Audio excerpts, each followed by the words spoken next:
Well, hello, thanks for joining us today on week number 19 of the Wednesday Financial Roundtable for schools. Money's not the most important thing in life, but it is reasonably close to oxygen on the gotta have it scale. I'm Tam Nguyen from Qnity, and we are the creators of the Money by Qnity course, Financial Success Training for Students, that we proudly launched very recently. Which not only teaches money skills, but teaches life skills. So not only can people earn great money, but do what they love at their craft and have a great quality of life. I think what all of us are looking for. And how we take a complicated subject, which could be overwhelming and confusing, and make it very simple with a direct path to greater financial prosperity for students, and then all of you that are in the school industry. Using a simple, visual, and actionable approach. And we know your time is valuable. Let me try to get that out. And at Qnity, we talk about managing your ATM, your attention, time, and money. So we appreciate you spending your precious time with us today. We hope you have some light bulb moments and some dots connect. Super excited that we get Tam Nguyen as our guest this week. More from him in a little bit here. Last week, we had Nicole Cumberlander on. And then last week also heads up on the Salon Roundtable that happens at 10 a.m. Central Time on Wednesdays. If you're interested in the subject of transition planning, we went through that last week. Again, that is on our Salon Roundtable. We went through an example of Phil, who was ready to go, and Josh, who was ready to grow, and how that really resulted in a very successful transition plan, because one person's go could be another person's grow. So check that out. It was a very inspiring session full of lessons. That was last week, and they are recorded on YouTube. And be sure that you select the Salon Roundtable for that session, and then the School Roundtable for the session we did last week with Nicole. We're proud to have sponsors, including our partners at Pivot Point, who we launched the Money by Qnity course with. And that money curriculum addresses not only some of the core money skills, but also life skills that are so important for someone to have a prosperous, great career in pro beauty. We hope you become a money school. You can go to qnityforschools.com to book a demo. My partner, Erin, is also on this call, and she could put it in the chat on how to book a demo. And so we'd love to work with you. Also, shout out to Lightheart Sanders, who also sponsors this roundtable. They're CPAs that do an amazing job of helping schools with their financial and audit needs. Qnity's 9 Grid is available for you as a way to create a mind map, a storyboard, or something else that will allow you to capture your light bulb moments during this session. So certainly the 9 Grid is there for you. I want to talk about price increases just for a moment, okay? And we had a call yesterday with our coaches, and a couple things came out of it. And one of them has to do with price increases. And in our work with salons and spas, we've been recommending price increases for a very, very long time. And to put this into perspective, we're definitely in an inflationary economy right now. And if you look at all the things that are going up, many are going up in an obscene amount. Rental cars, almost 43%. Not only an #1 hassle to rent a car these days, but just things like furniture and washers and dryers and shoes and eggs and pork ribs. All these different things are just going up. Gasoline, 42%. Well, you notice haircuts aren't on there. And because I hid haircuts, they're on the bottom, because haircuts have gone up 5%. And there's only one thing that has gone up less than that, and that's beer. I don't know why. I'm just reading the numbers here. But point being, perhaps in your business, whether it's on your in your retail area, whether it's with style or your students providing services to the public, make sure that you take a look at your pricing, because everything's going up. Let's get used to it, and let's just make sure that you as a school are pricing accordingly. The other thing that came up yesterday as it relates to some time we had with our coach is one of our coaches introduced us to a new term, skimpflation. Now, what is skimpflation? I'd never heard the word before, and I doubt you have too. But skimpflation, let me give an example. Airfare going up, but the amenities going down. And in many cases, COVID was used as a reason to discontinue certain amenities, but at the same time, continue to bring up prices. So this is an article, and this is by NPR. It was dated actually yesterday. So Google that term if you're interested in this topic as it relates to pricing and then also offering amenities. So super interesting stuff I thought I'd share with you. So today we are pleased to welcome to our Brain Trust, Tam Nguyen, and Tam is the co-owner of Advanced Beauty College, a second-generation family-owned business for over 30 years. Many of you might know Tam already. We had him on this morning on our Salon Roundtable and introduced him to that audience. And I got to tell you, I was just loving every minute of it. And when you look at inspire, educate, and give back, I think we can expect that from Tam. That is part of his DNA. So Tam, why don't you come on camera here? Come on off mute. There you are. How are you? Hi, good morning, Tom. Thanks for having me back. We get to do this twice today. Oh, double the pleasure. This is wonderful. Thanks. Well, you know, I've been dying to have you as a guest, and scheduling brought us to today's date. And I remember the first conversation I had with you. It was back on September 9th. I was introduced to you. Kevin from Pivot Point, our good friends at Pivot Point, said you got to meet this guy.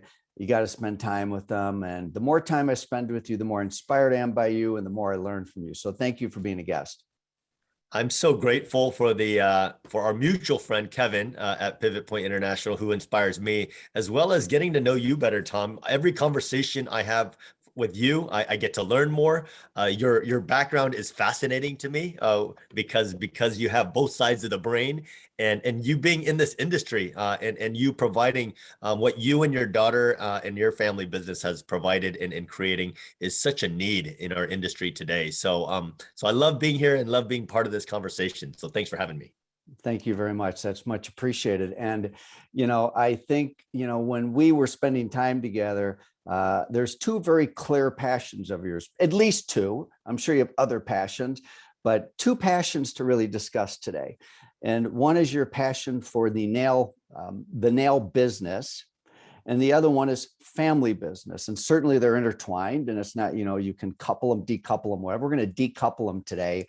And, you know, when I was on with you back in September and I met you, you just dropped this little nugget like, oh, by the way, I'm an adjunct professor at University of California, Poly. Is that right? It is?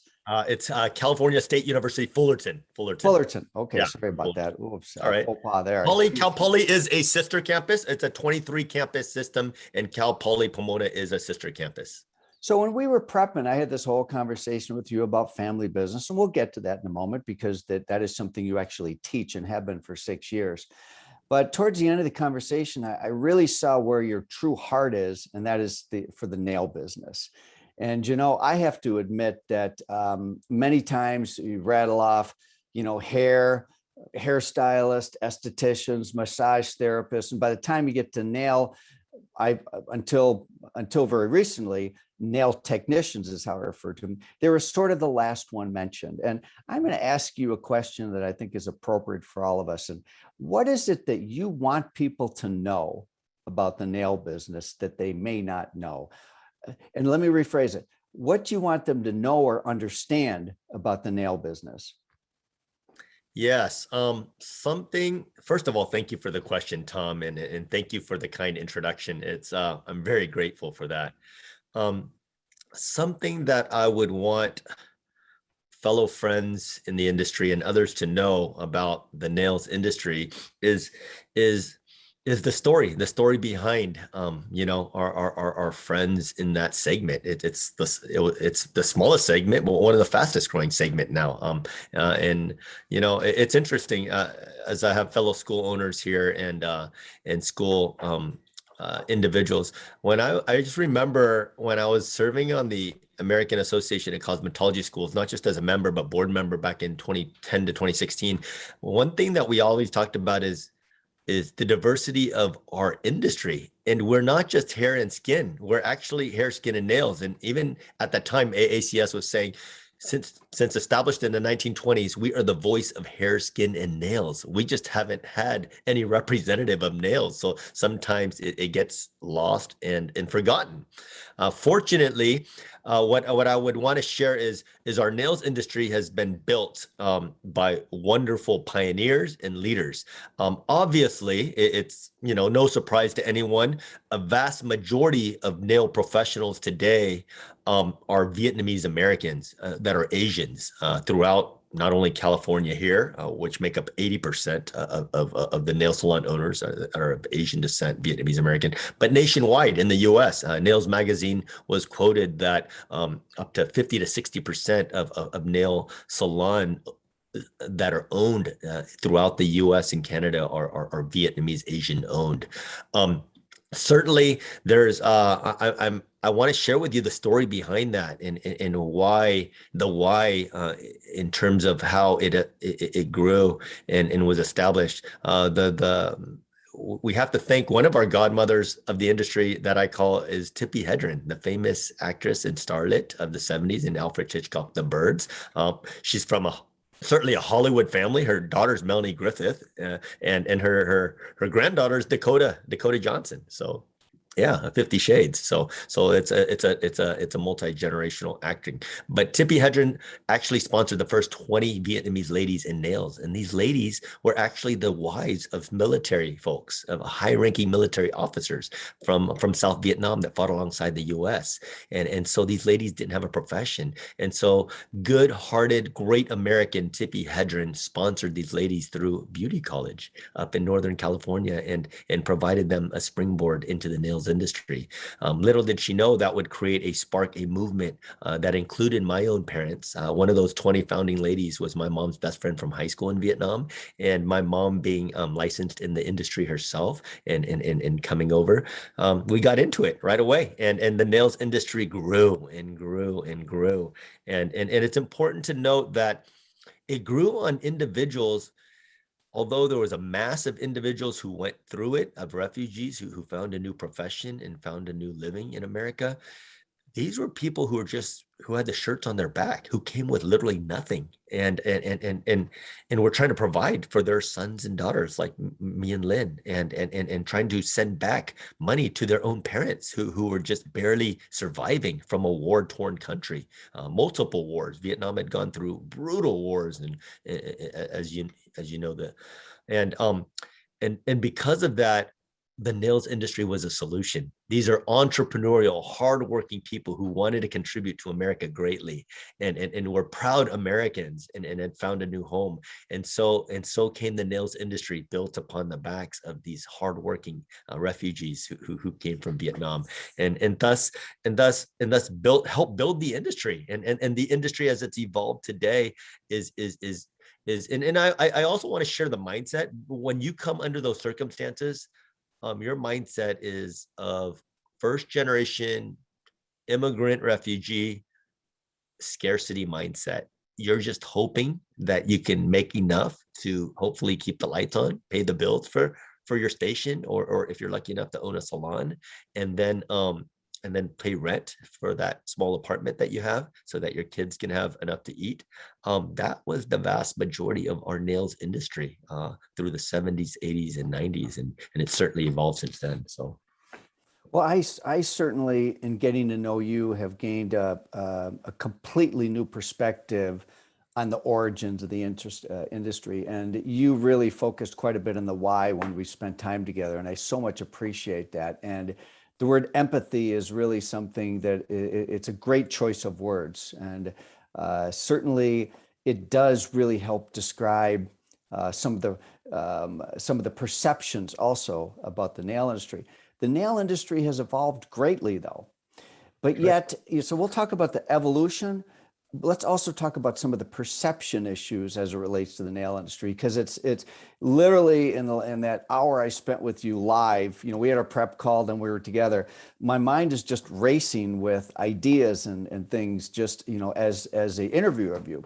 So let's first of all talk about perception, and maybe the professional beauty industry is so plagued by perception issues. The beauty industry overall, but the nail segment alone maybe even has some more serious perception issues to get by. Let's talk about that for a moment. 1000%. And these were perceptions and quite frankly, negative perceptions that I was not always comfortable talking about. It brought these perceptions that I read in the news along with all of you, brought me shame, brought me embarrassment.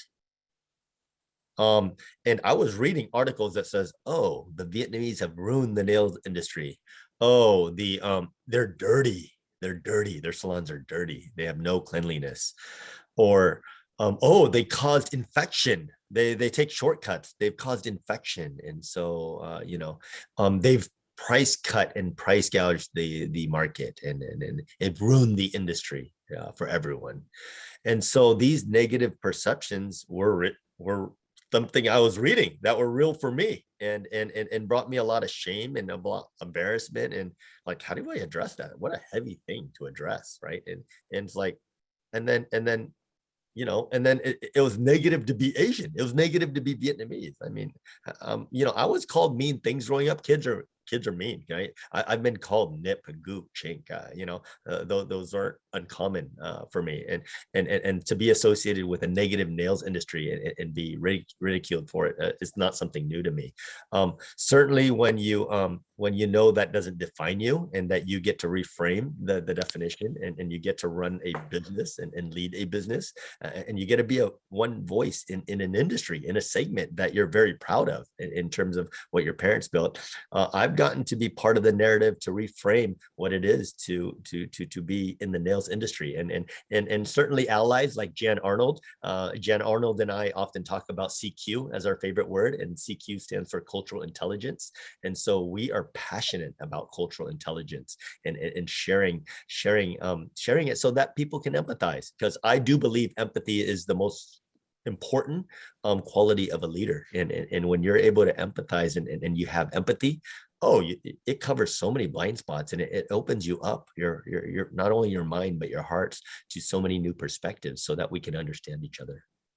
You talked about reframing, and I also used the word evolution. So let's go there next in terms of the evolution of the nails industry, and then also some really great reframing that you went through earlier today with us. Yeah, the evolution of the nails industry. Let's just start with the nail salon itself, right? So from the 70s and 80s, we often got called, oh, that's a chop shop, a discount nail salon, cheap, right? And then the beauty is it evolved. It evolved into, oh, it's a nail salon now. It's not just a nail. Oh, it's a nail bar now. What is this? And oh my goodness, have you even heard of nail resort? There's nail resorts now. How cool is that? So that really helped create a different perception and experience to elevate that's just the location side of it. I also want to address the human capital, the more important part, right? And we were called nail workers, nail technicians, and we, and it's still referenced today, very commonly used throughout the industry today. And so I would like to challenge us as professionals, as school leaders, and in an ability and a position to educate, to use terms like nail professional, nail artists. And when we get to reframe, and we get to dictate the vocabulary of what we get called, the perception and the greater community will respect us more, because we deserve that. We've earned it. It's well earned. We are licensed nail professionals. We are licensed nail artists, and that is so different than just being called a nail worker or a technician. And I think that's important. You talked about an experience recently where your wife had some premium nail services, and your whole family. Talk about that for a moment. I was blown away by that and the price Yeah, point. I want to share. I'm happy to share. This past Sunday, my wife Christine, myself, and our 9-year-old daughter Maya went to a local Vietnamese-owned nail bar here in Orange County, where we live, 333 Nail Bar, and we got a service, and we wanted to. It's part of, how cool is it that our part of our research for our industry is going to get a service, right? So we decided to get a pedicure. In Let me share with you the price point. Hold on to your seats. The price of this pedicure was $120. $120 for a detox pedicure. The VIP room, champagne, the ambiance, the works, the massage, the paraffin, the hot stone massage with it. And of course the whole pedicure procedure with all the bells and whistles of what made that a premium experience. The cool thing is my wife and I, after the experience, were like, that was the best experience we've ever received after 38 states of research and going to, getting pedicures in 38 different states. That was been our number one. That was our favorite because the price was the highest, and it delivered on the expectation and value that we had. And we were so happy to pay that, as well as tip, 20% of that to the nail professionals that provided the services for us. Who would have known that we went from discount nail salons at $15 to $20, $10 to $15 pedicures to $120? Think of that. Think of that. Isn't that mind blowing? Isn't that awesome? And you were talking about this 5% increase on haircut service, to open today's segment. This is the way to do it.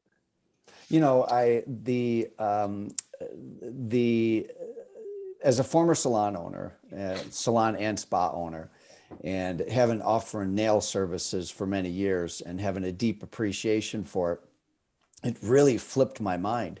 And instead of nails being sort of the secondary thing to hair, it's like, whoa, wait a minute. Maybe nails is the premium service. Maybe nails is, completely reframe that. And, the other thing is, and a big topic we talked about on the last roundtable was human capital. And as we know, we're in a human capital, I think we call it crisis. It's really hard to find people in all different, and nails is no different. And I could just see people in this last call saying, geez, this sounds awesome, but we need to find more people. Let's talk about that for a moment. Yeah. Before I go into the human capital and the crisis on talent, I do believe it's our time in the nails industry and segment, and I do believe we as humans need to love our hands and feet more than ever. We rely on our hands and feet so much to do so much, and how can we neglect them so much? Our hands and feet deserve our love and deserve our attention, and so we need to reframe that and rethink that, because just calling it a manicure and pedicure doesn't do it justice. Let's love our hands and feet as human beings. So in terms of the human capital and the talent crisis, it's for real. It was real and I'll talk about the nails industry specifically. It was already here before March of 2020, before COVID-19 and this pandemic started. We already had this crisis. We can't graduate, although in 34 years for Advanced Beauty College, we've graduated about 50,000 nail professionals through the years that are working in all 50 states now and have jobs that are placed in jobs throughout the industry and throughout the vertical integration of it, not just not just providing the services, but every segment of it. We've seen only that it's increased. It's increased 34 years, graduating that many tens of thousands of students, and we are not. And there's other schools. There's hundreds and thousands of other schools. As evident on this call and throughout the country, we are not able to provide enough graduates, especially in the nail space. We hear it all the time. The employers pounding down our doors, and these employers not only are single nail salon locations, but you're talking about 5-star resorts. Like down the street here, one of the top resorts in the world is Montage and Ritz. They are pounding on our doors saying, "Get me a graduate. We can fill." The hardest position for them to fill every year is the nail professional.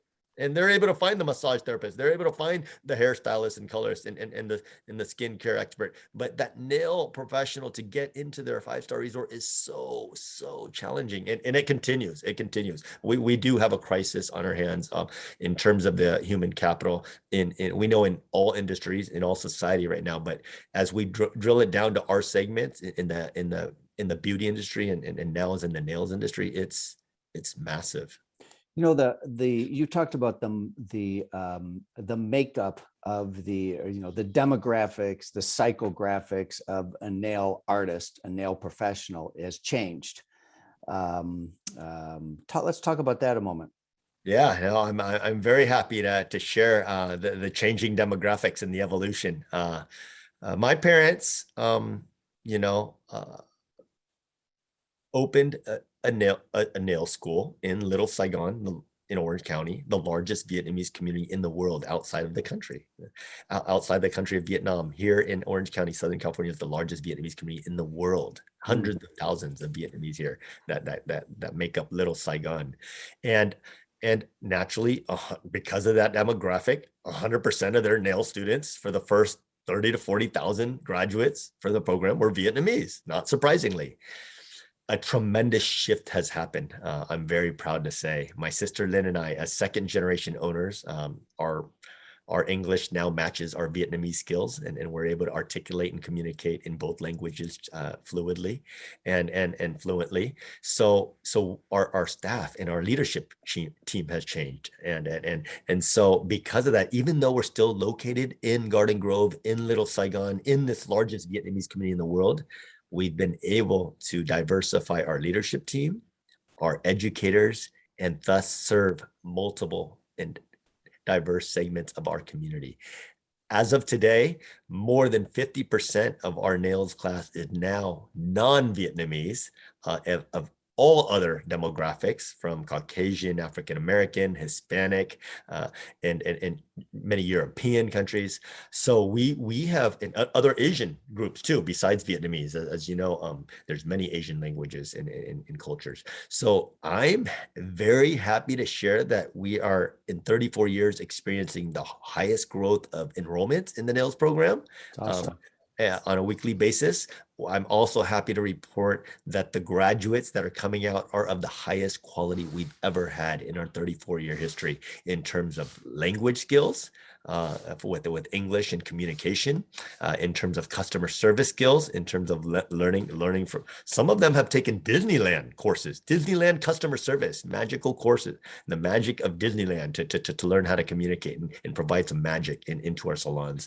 And many of them are, of course, learning from people like you, Tom, and Qnity, and the services that you provide. So to be able to learn from experts about the business part of it, on top of knowing the technical aspect of it and getting licensed, that's a powerful, valuable graduate that they're the most valuable graduates in our company history. Yeah, it's just, it so has opened up my mind. And I certainly know this morning it opened up a lot of minds too. And the reframing of the nail business has been really exciting. And I think we could talk all day about the nail business, and I can keep learning from you. Let's make a shift, and let's shift over to another talent of yours. You're a double threat.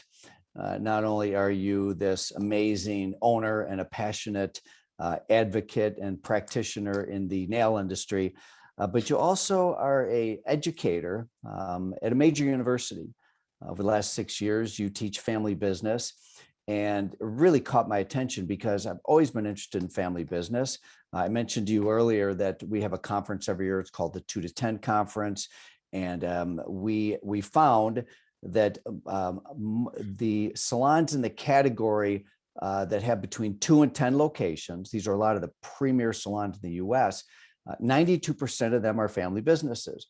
which led us to, in a subsequent year after finding that out, invite members of the Loyola University in Chicago Family Business Center to join us at our conference. And so it really, and then I learned, wow, there's universities across the country that have family business centers. And so you reside and you actually instruct at one of these centers. Congratulations. Talk about that a little bit. Thank you, Tom. This is family business has become a secondary passion of mine. Obviously, my family business is Advanced Beauty College. Being a second generation owner of Advanced Beauty College in the beauty industry with a focus and emphasis on nails program leading the way has been my primary. I got to give kudos to my sister Lynn, who's the co-owner and operates the beauty college and leads the team there. She is the guru and expert when it comes to nails, a leading educator nationally and internationally. She's been called upon by Jen Arnold, by Pivot Point International as a leading subject matter expert to work with both CND and Pivot Point's research and development teams, and she's been able to do that nationally and internationally, and so I'm such a proud brother first and foremost, and she's certainly followed in the steps of incredible pioneers that we get to call parents. How cool is that? That mom and dad were pioneers in the nails industry, and that our aunt, family members are among the first 20 original Vietnamese pioneers under Tippi Hedren. And so our family's certainly deeply involved in the nails industry, but now with a shift is in the nails industry, working with mom and dad, working with my sister, there's always been some challenges, right? Family challenges. And I was always wondering, gosh, I wonder if this is unique to our own family. Little did I know there's a network of family businesses out there that, no, it's not unique to you. This happens to every family business. And in fact, majority of us are family businesses, as mentioned by you, Tom, in terms of the statistics and what that shows. And as I delved more into family business, I was like, wow, we have others out there that feel the same way, that go through the same challenges that we do. And so for me, I delved very deeply into the subject matter of family business, and certainly Loyola is one great family business center and great university. I get to be attached to my alma mater where my sister Lynn and I got our MBAs at Cal State Fullerton. California State University Fullerton is one of 23 campuses in the CSU, California State University system, the largest system in the country with over 400,000 students. And 23 major campuses throughout California in terms of our public university system here. So what an honor for me to go back and teach at my alma mater, provide in the business management department, be a member of the faculty. It's an esteemed faculty group that I get to learn from and get to call colleagues. But I get to do that because why? I have the love and trust of my sister who runs the business when I'm teaching over there. I have the love and trust and so because of the love and trust between family members, I have the love and trust of my wife, Christine, who has 3 kids. We have 3 kids together to manage their activities and their school-age children, and that have a lot of music and sports commitments. So we know how busy that is as we wear different hats to do this. But family business has been very, very great for our business to learn from. You know what really surprised me that you turned me on to is I knew that small businesses were dominated by family businesses, but you were talking about Fortune 500 companies and family business, and I was really surprised by that. That's right. So I'm also throughout COVID, I got to listen in and participate with my colleague, Professor Ed Hart, who's our executive director for our Center for Family Business at Cal State Fullerton. He is now the overall lead this past year for the Family Business Directors Alliance Network. So not only Loyola, but Cornell and Canadian universities and dozens of other ones are in that group. And so I got to hear some statistics and hear some stats. And one really blew my mind, Tom. One family business director shared with all of us that in Fortune 500 companies, a majority of the control at the corporate level and ownership level is actually family owned. And this is about 50 to 60%. Crazy. So isn't that crazy that a majority of our businesses, and not just small family business, corporations, the Walmarts, the Amazons of the world. These are Jeff Bezos with his brother, and these are the Walmart family. This is so it's controlled. All the shares, when you look at and break it down, the shares of these companies and the wealth of this of this country in the US, it's family owned. God, it's It's family. really a mental shift. I mean, it suggests the scalability, the ultimate scalability of a family business. So there's certain little nuggets that go into a family, whether you are a family member in a business or whether you're in a family business and a non-family member. These dynamics are real, you know. And I remember the Loyola University representative, I think her name was Ann Smart, great lady. And she said, you know what, a good lesson to understand is it may seem quite abnormal, some of the things that you go through in a family business, but the reality is it is very normal. So what seems abnormal is very normal. And I found that to be very comforting. I'm part of a family business. I mean, we can see on the screen the name Aaron Qnity. Aaron Qnity, Tam Nguyen, father, daughter, you know, and certainly we are a family business. So what are some of the things you'd want people to know about family businesses, whether they're a family member or not? First and foremost, we need to get past this, that family businesses are mom and pop and they don't have systems and processes. They don't have smart people. That is a thing of the past. When you have CPAs, MDs, attorneys in their family business, we need to jump on the rooftops of our buildings and scream, we are a family business and we're awesome. In family businesses, we trust each other, we're amazing, and we treat each other like family. Who wouldn't want to work for a company where you're treated like family? And where is the two most important things in a relationship is love and trust? Who can you love and trust more than family? And then extend that out to others in your family culture, in your business, in your family business. We have family, now we have business, now we have non-family members by blood, but family members by work. And in work family, it's work family members. We spend most of our awake time with them. How important are they to us and how important are we to grow together? So I want to shout from the rooftops and I want to shout on this, like family businesses are awesome. Yeah, you know, I had a thought on this, and Aaron can, well, in 2019, Aaron and I were invited to do several programs for Merrill Lynch. And then also by JP Morgan Trust. So we did a whole series of programs. They hired us to do like a half a dozen programs. And we were torn whether we shared that we're a family business or not. And part of it is like, you know, maybe not, maybe that makes us seem small to a big company like that. But what you're saying is, you know, scream from the rooftops. We should have been screaming from the rooftops that, hey, we're a family business, and celebrate it. And I did find that the Merrill team was very intrigued by that, you know, but we found out that sort of as we were going through, and we literally asked, I mean, should we have discussed that or not? And they said, yeah, absolutely, you know, so very interesting. I'm so All right. glad you shared that. No, obviously you and Aaron, with your backgrounds and your knowledge and your expertise and your success in our industry, I love that it's a father and daughter team. I love that I'm from a business that we're generation one, mom and dad started and now handed off to, you know, generation two, where Lynn and I are like totally proud second generation owners. Now, how cool is it that third generation who's coming through, this is an option for them. And by all means, if they don't like and they don't want to be part of this family business, that's their option. And we're going to support them and love our kids no matter what direction they take. But how cool is it to have as an option to go into a family business that's growing and that has aspects that they might like? And I want to share the reality of statistics. The statistics show that only 30% of family businesses in America, in terms of generational succession planning, go from generation one to generation two. So I'm part of that 30% that made it.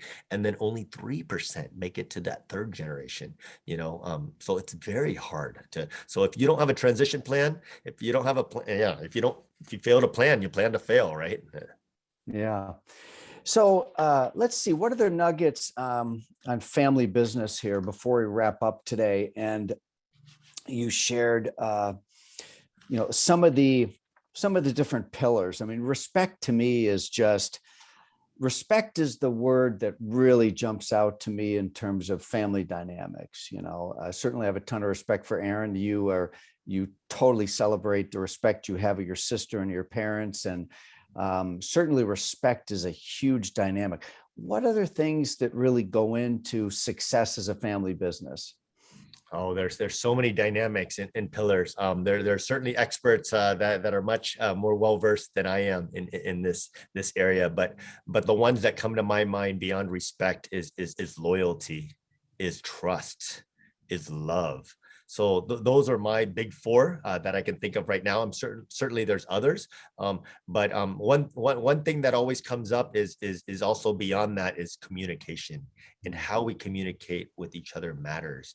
And of course, conflicts will exist, and so conflict resolution and how we resolve conflicts matters. And going back to your word of respect, if you can respectfully communicate to one another, and you can respectfully resolve conflicts, wow, that's a recipe for success. As it relates to conflict, I think it's inevitable, and it's conflict. I do believe is going to happen more often with coworkers that are family members. And I wish I could remember where I read this, but what I frequently like to say is that friction polishes stones. And friction actually polishes ideas. And sometimes it takes a family member to push that friction, you know what I mean? And so I believe we become a lot better when we, when there's conflict, but it's all a perspective, a reframing. Just like I've totally reframed today using the word nail artists, I won't use nail technician anymore as a result of you. So you've done a great job today in educating many, many people. I think you've advanced your cause in your 2 different sessions with us today. You certainly impacted me. And I feel like I can talk to you all day, but my gosh, I've already tied you up for 2 hours almost today. And you're such an inspirational guy, so articulate, and you're doing an amazing job. So thank you. Tom, I first and foremost, I want to thank you for the invite. I congratulate you and Aaron for having an awesome family business. Thank you for being part of, and leading and providing further education in the development of our industry. And that means a lot to me. I'm grateful to be an American first and foremost. I came from a war-torn situation, so my gratitude is every day. The opportunities to be an American, I don't take for granted, and the freedoms that we have. And we're in the greatest industry of it all in America. We're in the beauty industry. It's the best. So how cool is that? And then for me, to have the honor of honestly honoring my heritage of being Vietnamese too, and my parents, and honoring their legacy, to carry the flag with my sister and a next generation of Americans that will elevate, along with Jana Arnold and so many others, that will elevate the nails segment of our industry to join forces and to make it. We all want to make it more professional. We all want to make it better, and we all want to be respected as professionals, and whether we're from the nail segment or we're a small family business that's growing. So I really appreciate the opportunity for me to share our story today. Thank you so much. Let's give this guy a virtual round of applause. Bravo, bravo, bravo. Give him a little shout out in the chat. Let me award you again the $1 million light bulb, which indoctrinates you into the official brain trust for the Roundtable. So thanks again. Sue Birch, thanks for your comment. And Sue Birch, I did happen to read at the very beginning, stormy Shreveport. I hope I don't know what kind of weather's going on down there, but I hope it's not threatening. Thanks for joining us, Sue, and thanks for joining us, everybody else. We have a great group today, and we will talk to you very soon, Tam, okay? Thanks again. Thank you so much. Much love. All right. Thank you. Let me see what I have to do to wrap. I don't have to do anything. I get to do. What else do we have here? Remember, become a money school and sign up for a demo. And we hope you had some light bulb moments today and some dots connected. Certainly some dots connected for me. Closing thoughts: all progress starts when you tell the truth.